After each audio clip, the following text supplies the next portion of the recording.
The thing is that the Infinite You doesn't, my program doesn't exist because entrepreneurs need more information. They need a new identity. Imagine that. Imagine a world where real estate agents firmly believed in their capacity to accomplish their most amazing and inspiring goals. And they ripped the lid off of those self-imposed negative paradigms that stop them from doing the very things that they know to do.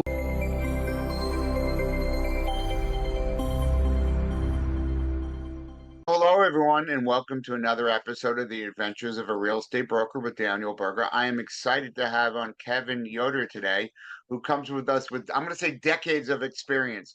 He currently runs his own brokerage. He's the CEO of a Yoder Real Estate, but also he's a mindset coach. And he's also Infinite You is one of his creations where he basically he mentors people how to break free from their subconscious limits, where transformation becomes a system, where some of his things is to release, replace, and recreate. And also, how do you expect change with unexpected ways? So it's all about psychology today, and which is really what this is. I've always said that real estate's less about the house, it's more about the people. And so how do we get people buying and selling in a way that makes sense? So with that, Kevin, thank you so much for coming on the show this week. Absolutely. Thanks for the really accurate intro. And I love what you said about that. And as I say something very similar is that when we're walking into a home, we're not walking into architecture. And I believe strongly into that agents think they're getting into real estate because they love the architecture. I'm like, that's an art. You got to get into something else. That's design work. That's builder. We're walking into psychology each and every time. And the first place to start with that psychology is the real estate between our ears, the 6 inches there, because that's going to then, of course, inform the thoughts that we're having, the words that come out of our mouth, and the energy transference and level of confidence that our potential clients pick up from us, and whether or not they're going to work from us is really drawn off of that. It goes way deeper, and happy to dig into that. But this is what I'm helping entrepreneurs, not just real estate agents, but in all walks, really understand and then create change through that. And this is really the crux of my work. I've always said it's the house is the least of it. People are like, "Oh, AI is going to take over." You can have your client can get to the door. Their visual recognition can open up the lock of the door. We don't need agents. And really, opening the door is the least of what we do, right? Where it's everything else of getting us from A to Z, taking people through the process, ensuring we're repping the seller, making sure that we hold their best interests at heart. And then if we're representing a buyer, how do we take people through the process? Not everyone has been doing this many times. Many people, it's their first house that they're buying, or they haven't bought or sold in decades. And things have changed. So how do we educate? Basically, that's really more of what we do. But opening the door to let people see a house and telling them what kind of molding there, or what kind of carpet, or are the counters marble, granite, what have you. That's the least of what we do. It sure is. Yeah, I agree with that. And yeah, and those parts of it, I would say might be 10% of the entire equation, which is really interesting when you talk about a new agent entering this industry, thinking it's mostly about that. And I think a yet, lot of that's from television, right? yeah, for So sure. so Yeah. clearly, $1 Million Listing and other TV fixes and flip shows. Well, those have made it more interesting, and it's made for television, right? How do we make a story about people looking at places, buying places, and all that? To do something in a 22-minute television show is different than what we have to go with. But that's what people see, and that's their perception going into it. Yeah, which of course creates a challenge for many real estate agents, which is one of the reasons why there is such a high turnover, because the expectation is that we're going to be building a business based on understanding those foundationals and knowing the difference between granite and quartz and the different flooring styles and whatever else the thing is about the property, when it really is about building relationships. And in order to build that relationship, we have to have a solid foundation within ourselves in order to even have that potential maximum outreach to the number of people we need to talk to. And it really comes down to that. That's what this is about. It's about building relationships, but how do you start doing that? How do we have enough confidence and break through the fear to have a cold start conversation with a complete stranger that actually turns into a real estate sale? Part of it also is that the real estate industry has done it to themselves because they make the barrier to entry so low, right? You don't even need a high school education. You don't need a high school diploma. All you have to do is be 18 years old and then and pass your state licensing exam, and then you shingle yourself and you're a real estate agent. Which, there's a good part of that, is that college isn't for everyone. So you don't need to go to college to be good at this, but you need to have it inside you. You need to be a hard worker, dedicated. You need to be able to process things. You don't need college for that. But because the barrier to entry, and it's been expensive to do it, as opposed to a surgeon who has to go to undergraduate school, they have to go to medical school, they have to have a residency. So once you've done all of those things, you're not going to turn over as much, right? Because it's taken you so long to get there. And so it becomes easy. So many people do it and then they're like, oh, that's not for me. Also, when it's crazy, people feel that they can do this as a part-time job, which is actually quite interesting because you can't, right? Could you could you list a friend's house? Yes, you can. Are you the best at it? Maybe you're okay at it, but in order to really represent buyers and sellers, you have to do this full time. Is for my decade of doing this, it's not a half-in job. Yeah, you brought up a couple things in there, Daniel. The first one is and real estate's not the only one, but it's probably the most prominent that anybody can think of as far as low barrier of entry industry. And this is why we know that it's an equal opportunity, unequal reward situation. Meaning, look, and we're told not to share this data. Our local board really frowns upon this, but I'll share it here because it's the truth. And I only speak the truth and not personal truth either. I speak the things that people need to hear, not necessarily what they want to hear, which is just a 90-10 industry, which means that 10% of us are doing 90% of the business. And a big part of that is part-time. And it's a challenge because if you get into real estate, most of us are back end in this. I don't know. Maybe one person I know in 25 years, soon to be 26 years, Daniel, actually set forth from the womb with the intention of being a real estate professional. The rest of us, the rest of us 1.5 million, whatever that number is now, because it had gotten shaken up and we've lost a lot of agents in the last few years, but didn't intend to get into this industry. I say we back ended into it, which means I did this for a while. I tried that. I got tired of my job and I said, you know what? I'll get into real estate. I see it's easy. I watch TV. And for that reason, you're right. It's a low barrier of entry, but what agents are getting into is not really what they thought they were signing up for. And whenever you create an industry, whether it's real estate or anything else, that there's a very low barrier relative to not only the income potential, but to the magnitude of severity of what you have in your hands, which is somebody's highest stake financial position most of the time. It creates a pretty scary situation because if someone sells a house, they don't know how much they potentially could have gotten. And that's my biggest take on this is we don't have the benefit of a dual side-by-side study of house A, house B, ready, set, go. Kevin's listing versus Joe's listing with XYZ Realty, and Joe's a part-timer who sells 3 homes a year, and Kevin's a full-time agent, 25 years experience, who sells 3 houses in a week, time on task over time with constant spaced repetition of improving each and every transaction, would decree that I'm going to kick his ass and I'm going to sell this home for over list price, and I'm gonna get my seller thousands and thousands of dollars in their pocket that they would have never gotten with Joe, the cousin, who's a part-time agent. I Those are mean, the means of money.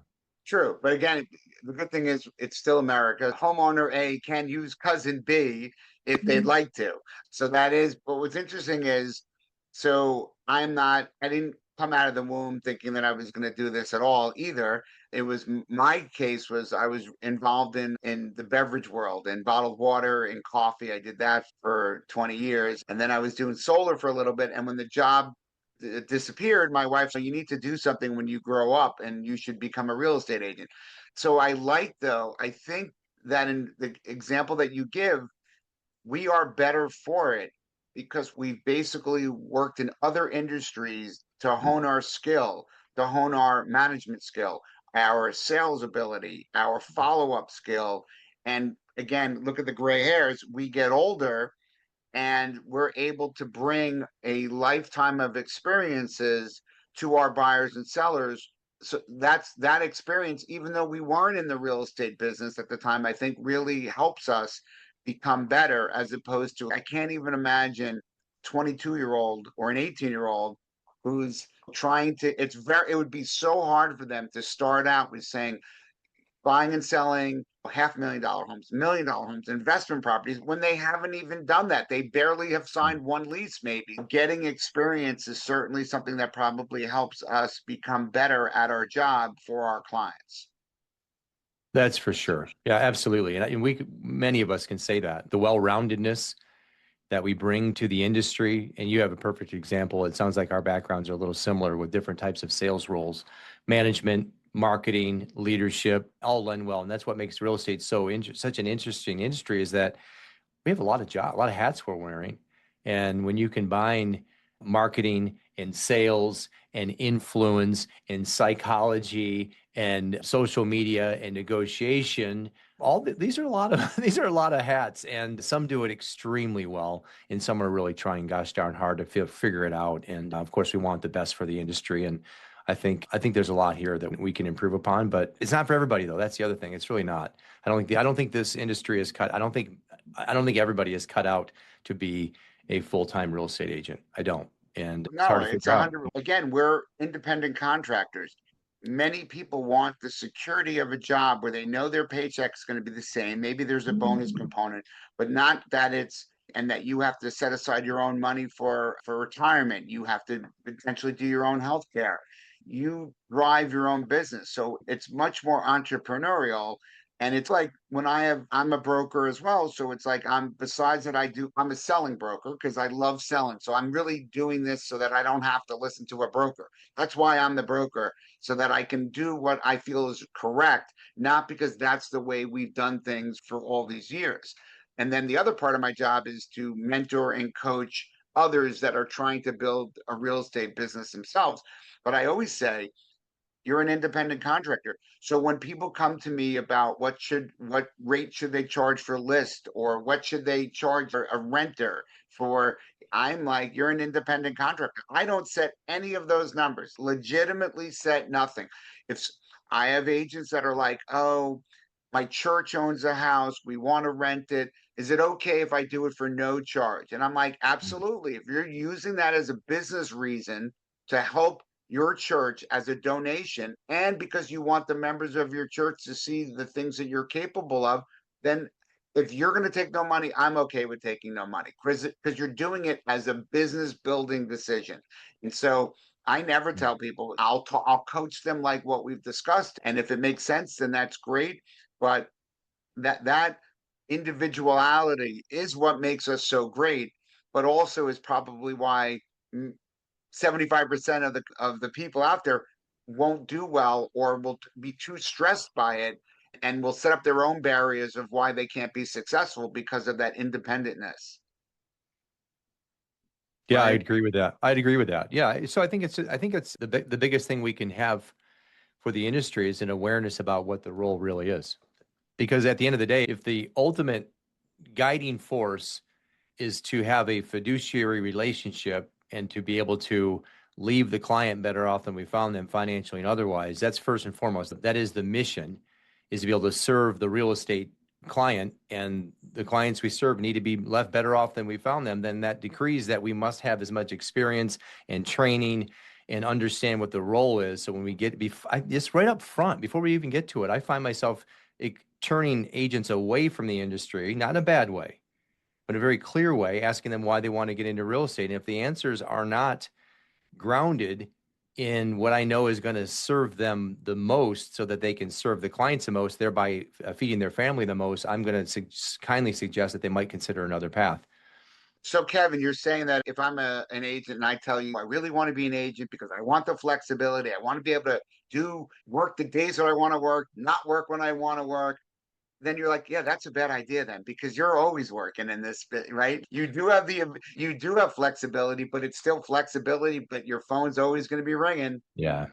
Look, man, yeah, we know the deal. I've been doing this for 26 years, so we know the deal. The deal is that when you have 20 signs in the ground and 20, if you're listing heavy, which I am, you still have, if you're still in production, you still have 20 bosses. And so that phone's ringing at all different times. Not so if you have 20 signs, 20 bosses, then how many agents are hitting those signs and how many inquiries about the listing itself? And of course, we have admin assistants, but they're not working nights, right? So they're off. So that means that these questions that come in need to be fielded. And it's not for the person who thinks that they're going to treat this like a part-time job. Can you do it? Of course you can. Is the client going to be the best served? Absolutely not. Are you going to make as much money as you possibly could so that you can replace the income that you wanted to? You promised your family, I'm going to get into real estate so that we can live the life of our dreams? Probably not. And I think it's unfortunate all the way around. So it's awareness up front, and it's completely, absolutely getting 100% completely committed to this business and knowing that nights and weekends is absolutely a part of the game until such time that you've earned the right to have some leverage in your life. And that comes in all sorts of forms, from showing partners to buyer's agents to administrative support. But at first, jump in, be willing to work how many hours, whatever it takes. And it takes a lot to get that Artemis rocket off the ground. We all know what that took. And I think a real estate agent launching their career really should invest just as much rocket fuel to get that off the launch pad, and still keeping your foot in the box of your full-time job, somehow thinking you're going to come over here and kick ass in real estate is just going to be, it's going to be a failed endeavor. That's funny that you bring up the Artemis, because this past Sunday, my wife was like, "What's in my calendar?" We run everything by meeting requests. So if it's in your calendar, then you've committed to it and you have to do it. I had a 4 p.m. doubles tennis in my calendar, and it was with my wife's a partner at a law firm, and it was playing with another partner from her firm and the wife. So we're playing doubles. And okay, I got to go there. We go there, we play the heated match. We end up winning, which was great because we started down three games. When we won 7-5, we were excited. But it was interesting, is you say Artemis, because her partner's good friend is I guess the head civilian person at Nassau that was in charge of Artemis. And part of reaching out and branching, they're trying to get a golf game together next month. And I'm like, "Oh, you're bringing the head of Artemis from Nassau? I'll set you up at a place that I have a connection at or whatever." So it was it's always in real estate, it's always, how do you combine people and how do you connect people? I think being a connector between your Rolodex and other people's Rolodex is part of what we do. But it was funny. Another thing that you said about administrative assistants and all this, you're going to die when I say this, but I don't have that. So every for sale sign that goes in a lawn, I'm putting it in the lawn. I'm putting mine in, right? My agents, I'm putting the lock boxes. I did do 55 deals last year for 40 million in sales. But I want to be close to my transactions. So again, being an independent contractor, everyone gets to run their business the way that they want to do. So for me, I like being very involved in the process and knowing. And so part of why people want to work with me is because they know that they're working with me, not with other people. And so maybe I can't scale, but I can make enough at 55 deals, 40 million is certainly decent. Yeah.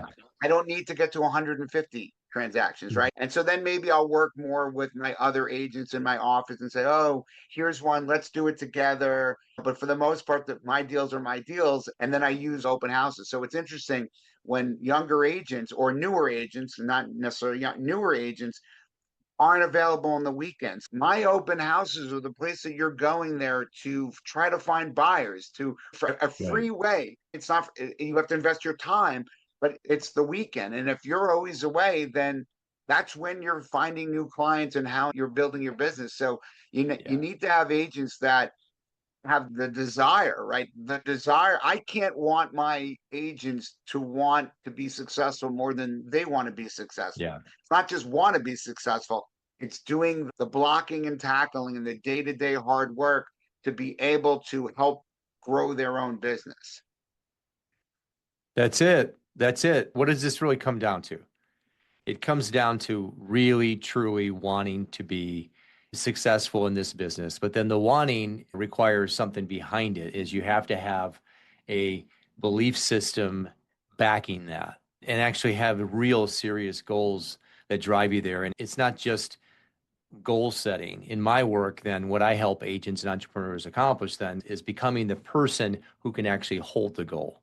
And that means that there's the goal and there's a gap between who we are and who we want aspire to be, and bridging that gap. And you know what? One way to accomplish that is through confidence. How do we gain confidence? We gain confidence by doing it and connecting the dots between the activity and the behavior, because you can read a book on how to sell 100 homes or 50 homes a year. We can read Daniel's book, your playbook, lay it out. Here's how to do it. And yet, if you just read the book and you don't go out and apply, yeah, there it is. I knew you had a book. There it is. What's it? You Yeah. want the adventures of a real estate broker. It is Yeah. not about architecture. It is about dealing with people. Yeah. That is what we do. Yeah. But it's what I want to pivot, or not pivot, but add on to what you're saying. I love golf. The funny thing is, I say I'm a scratch real estate agent and I'm a high handicap golfer because I don't practice enough, right? And I'm not that good. In golf, I think you can get better through practice, but I'm never going to be super, super good because I'm not talented enough, right? And athletic enough and whatever. But compared to a marathon runner, right? Where my daughters run the New York City Marathon, you can train for that and get it and do it, right? So I think real estate is more like the marathon, where you can run it, and if you build up enough strength, and you will be able to meet. I'm not saying you're going to get 2 hours 30 minutes, but you will be able to finish it with working hard and sacrifice and doing that.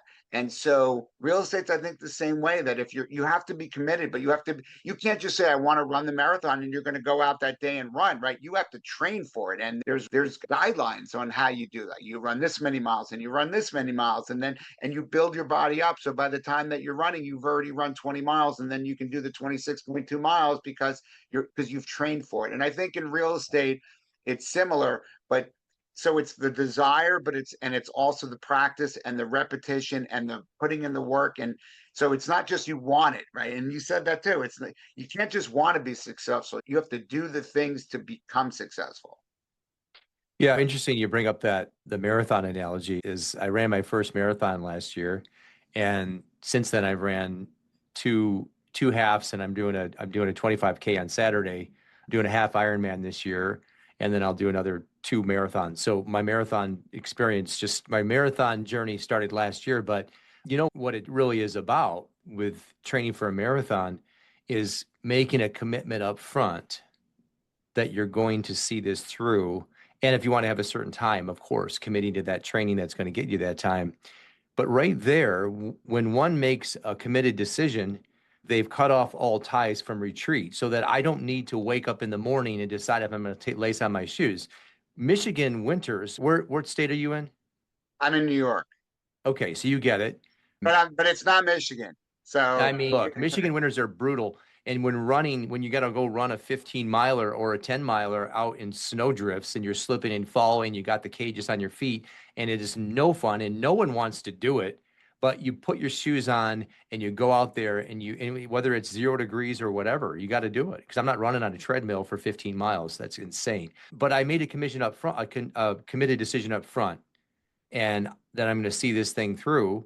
And I don't want to just cross the finish line. That's not why I'm doing this. I'm doing this so that I can prove to myself, gain confidence through the experience, and be able to come out the other side and say, okay, I got this particular time. That was a success. I felt great. I love the idea of this goal setting, and then doing better the next time.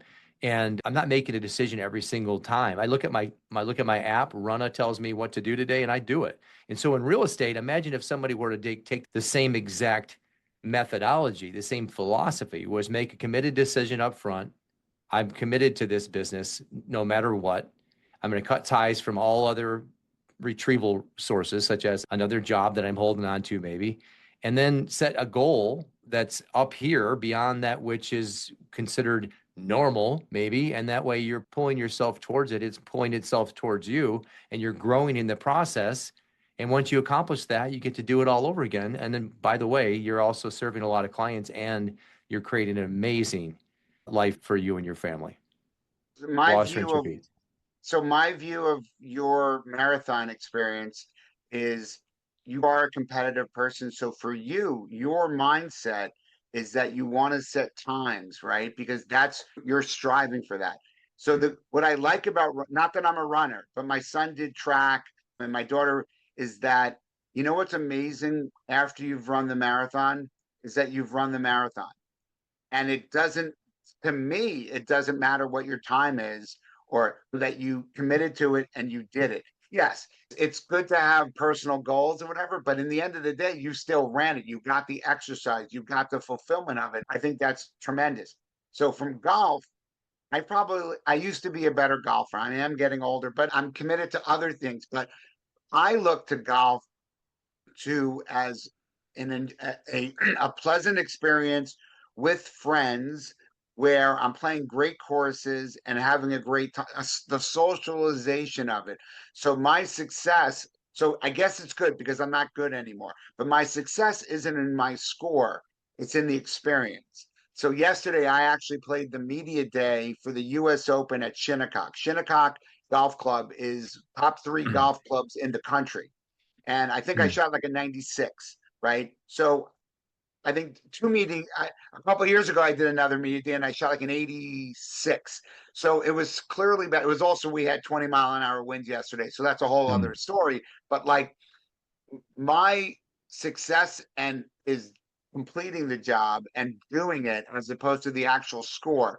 And I relate that to real estate where you might laugh again because I'm putting signs in the lawn, but I also I don't say what my goal is this year. So my goal is not how many houses I'm going to sell or how much money I'm going to make or how much because my view is I can't, like, one of my clients just picked up and moved, right? They got transferred back to Ohio. Yesterday we sold actually like a $2.3 million house. I was dual agent on it.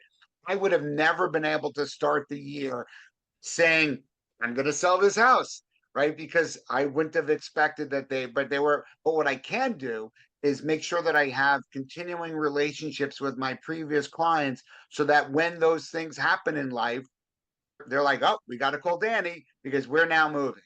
I just can keep doing things that will get people to think of me when they're ready to do what they're ready to do. But I don't say I should do X amount, or last year I did 50. I want to do 10% more this year.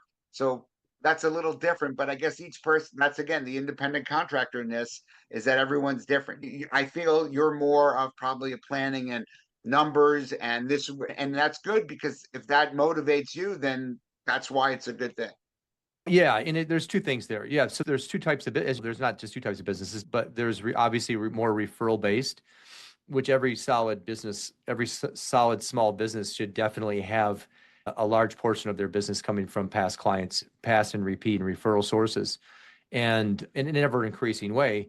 At the same time, if we, especially now, we're facing something completely different here with AI coming into the fold, and what we're seeing. And I spent a lot of time in this, probably more than the average agent on studying real estate and AI as an impact.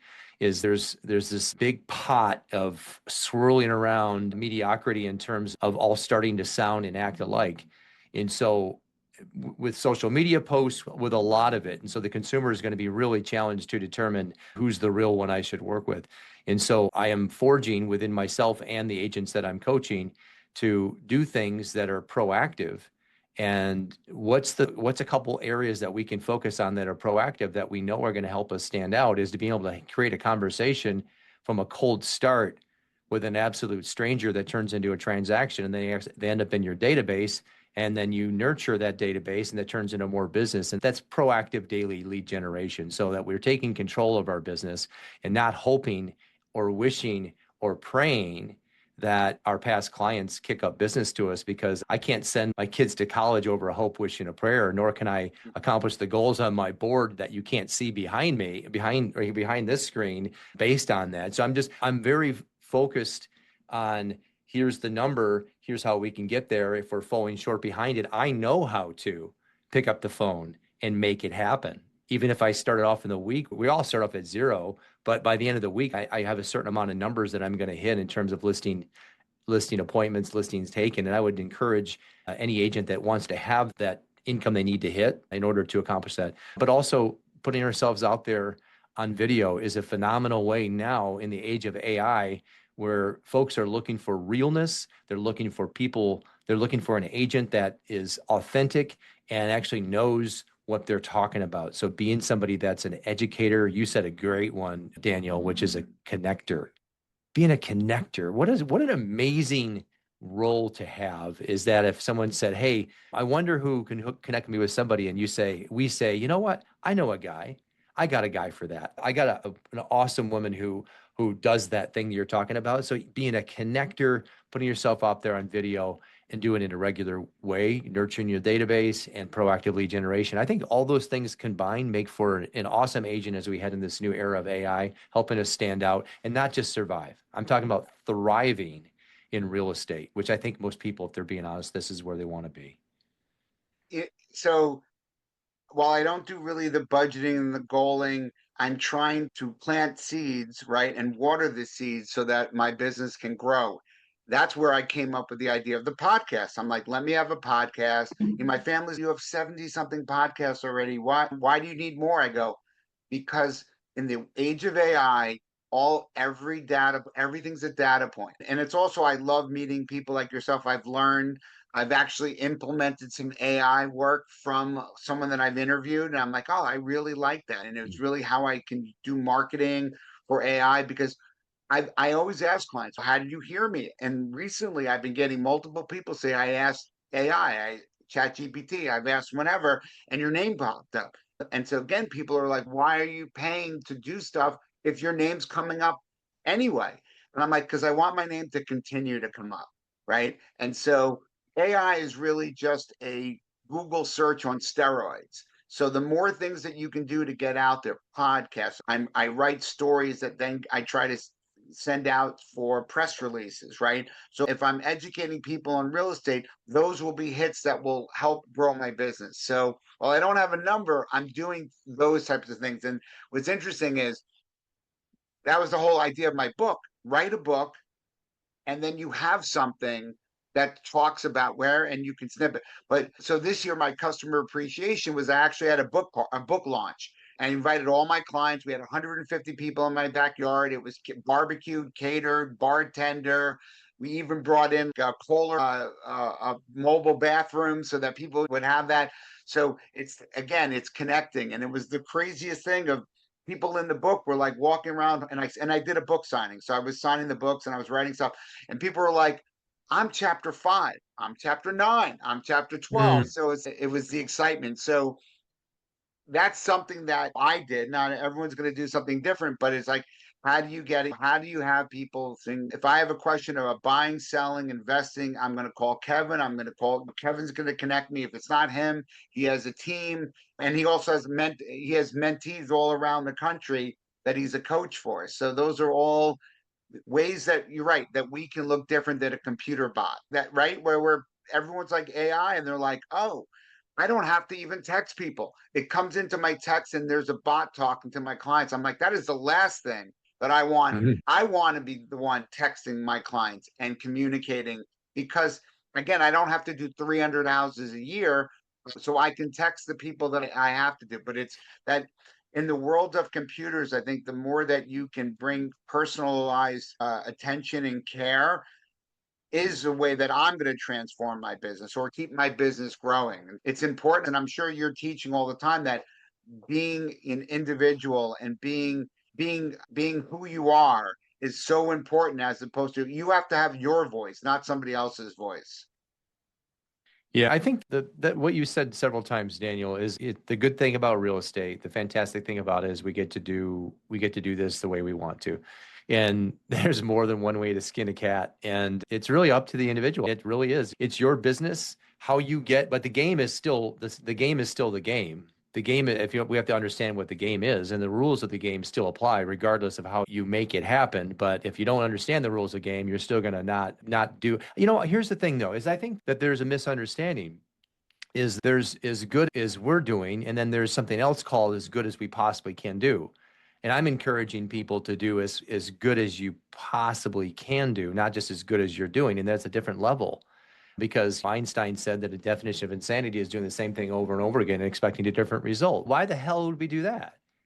Why would we not Yeah. reach out, extend ourselves out, get some mentorship, get some coaching, read a book, go to a class, learn how to do extend more? I believe that if we have an amazing service and value proposition and we are creating world-class results for our clients, then more is better than less, or more is better than status quo. Because if what I put my hands on, my DNA is all over that, and and if it's world class, and if the client profits through that relationship, and I'll have it no other way, and I believe that great agents feel and believe that way, and then doing more is better than just doing less. And great businesses are meant to grow. They're meant to expand. So why not lean into all the possible ways we can? The rules of the game are the same, quite simple, is talk to as many people as possible and in many possible ways. Fill the container. I always use my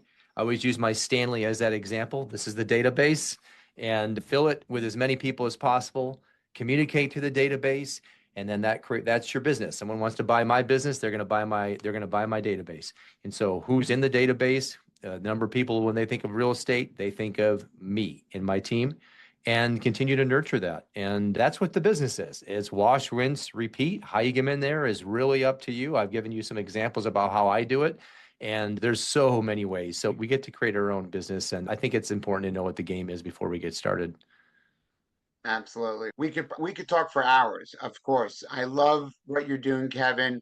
The mindset coach, Yoder Real Estate, Infinite You, all different ways that you're able to put your DNA on in the business, as well as other agents that are on your team, as well as the ones that you coach. So I would say keep that up. I think that's good. Our business, our industry needs people like yourself who are out there making a great name for the business models that we do. And our clients, both the agents and buyers and sellers, are going to be better for it. So thank you very much. I appreciate your time. Can you also just let us know if people want to reach out to you to about the book as well as work with you as a mindset coach? How can they get in Sure. contact with Yeah, you? yeah, yeah. And I would say if anything we talked about today resonated, we didn't get not a lot into, which is fine. This conversation went here and there, and we touched on a lot of really amazing aspects of real estate. And the good news is that what I share and how I coach entrepreneurs weaves through real estate, and it's perfect for the real estate agent and the mortgage professional and the insurance agent and the small business owner and the medium business owner. But if anything we talked about today resonated, especially around identity, and we just glanced right on it, and I wanted to make sure that I at least inserted a part of that here, because I know for a fact wholeheartedly that confidence and this identity piece is such a huge factor, and it's a reason why so many agents are hitting these invisible ceilings, because they don't know what that thing is, and they're starting and stopping, or never starting at all, or going all in, and then for some reason they self-sabotage. And I've been building something specifically is over the last 4 years based on my experience, not only with myself, but with coaching entrepreneurs all over the world, many of them real estate agents, on this very thing. What is it? Why is it that we all have the playbooks? The thing is that the Infinite You my program doesn't exist because entrepreneurs need more information. They need a new identity. Imagine that. Imagine a world where real estate agents firmly believed in their capacity to accomplish their most amazing and inspiring goals. And they ripped the lid off of those self-imposed negative paradigms that stop them from doing the very things that they know to do. We all know what to do. There's a book written 25 years ago that literally outlines how to gross 2.4 and to net $1 million profit in real estate. The numbers have changed slightly, but the philosophies are all there. And so this is now an era where AI really gives us a lot of the answers, the how-to. So the question becomes is, why is it that some people are thriving in real estate? Why is this a 90-10 industry? It's not because information is not readily available. We no longer have to climb to the top of the mountain and ask the guru with the long beard, how do I, Daniel, are you that guru, the long beard? How do I do this? It's there. So what is the stop? This is what I am the most interested in, is helping entrepreneurs identify what that is. So if this is resonating with you at all, it's called Infinite You. It's a framework that helps you understand why strategy stops working. We all know what to do. Why does it stop working? And then and why it doesn't scale, and how to upgrade the self-image behind your results. So the best place I can send you to is a landing page. It is my Infinite You is a 12-lesson program that builds up one lesson upon the other, starting with massive goal setting. And it's not mindset fluff. This is identity transformation. And it's not just goal setting, it's being able to become the person that can hold the goal that you set. But lesson 5 within Infinite You is literally called the self-image, which is the controlling mechanism that regulates the temperature of everything that comes into our lives, from the money we earn to the relationships that we have, to the cars we drive, the homes we live in, the vacations we go on, those that we want to go on, but we actually settle for the other ones, or the greatest success we have is all fashioned by the sort of person that I conceive myself to be. Run it up the flagpole, kick it around, put it up against the light. It all comes down to that. This landing page I'm going to give you the URL for will shed some light onto what I'm talking about. If you watch the short video and it resonates with you, there's a reason for it. Perhaps it's worth taking a look at. It's called yournextimage.com. Go to yournextimage.com. That's the landing page for the lesson within Infinite You that I think will be the most impactful. If this conversation resonates with you, at least this last tail end part, that's where I would suggest you go. If you want to check out my stuff on the Instas and Facebook, just go to @InfiniteU by Kevin on both Facebook and Instagram. @InfiniteU, the letter U, infinite letter U by Kevin. Excellent. Thank you very much. It's been great spending some time with you this morning. I appreciate it. Thank you, Kevin. Thank you, Daniel. And for everyone, it's Daniel Berger with the Adventures of a Real Estate Broker. Again, thanks, Kevin. Until next time, be well. All right, brother. Thanks, man. Okay. Thank you so much. Thank you. Appreciate you, man. Okay. Thanks for having me on. You too. Thanks. If today's stories opened your eyes, wait till you see what's next. Hit the video on screen to join the next adventure with Daniel Berger.